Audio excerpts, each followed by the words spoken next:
Hi, this is Bonnie Pegg. So glad you joined me again. Most of you know that I'm a hospital chaplain and have been for about 15 years. Most of hospital chaplaincy is taking care of people in the worst moments of their life.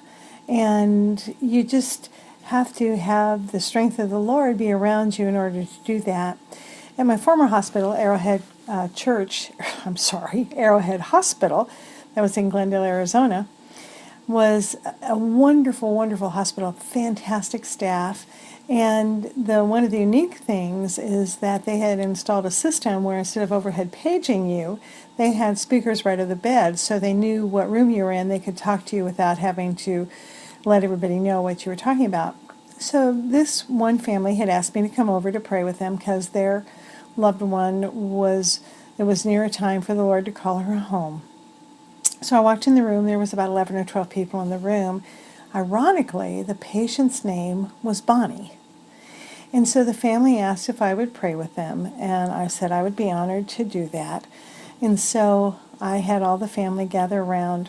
They all joined hands, and then the last one in that circle and myself, we put our hand on Bonnie, and I offered prayer. And then they wanted me to anoint her. Well, the anointing oil that I use is the oil of frankincense and myrrh. Everybody has heard of frankincense and myrrh, but they've never really smelled it, and it's a very sweet-smelling oil. And the nice thing about it is when I anoint them, then when they lean down to kiss them, they can have that sweet essence that lingers for them. So the staff had called me 2 times over the intercom, but I couldn't go out. It was one of those times where, I needed to continue doing what I was doing.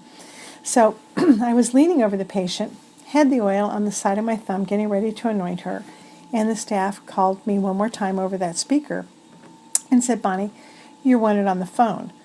Well, the patient, Bonnie, her eyes popped open, and she said, "Would somebody answer that effing phone for me?"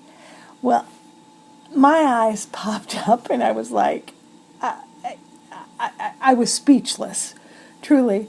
And I looked at her and I said, "Bonnie, my name is Bonnie as well." And she said, "Really?" And I said, "Yes." Well, she started giving directions to the entire family. "Get my checkbook, write this check here. One of you needs to call this person." I mean, she was just doing all these directions to the family. Everybody was in shock, actually, because at that moment, we had thought the Lord was ready to take her right then. Well, as the time went on, she just kept talking to the family, and they finally made the decision that they were going to go ahead and take her home. And they did, and she was conscious. She was able to communicate with them. She was home for another 2 days before the Lord finally called her home. You think about those times when we know the Lord's presence is with us, and sometimes we just need to know that everything is the Lord's time. The one I want to share with you this morning is from Voltaire, and it's faith consists in believing when it is beyond the power of reason to believe. Believe with all your heart.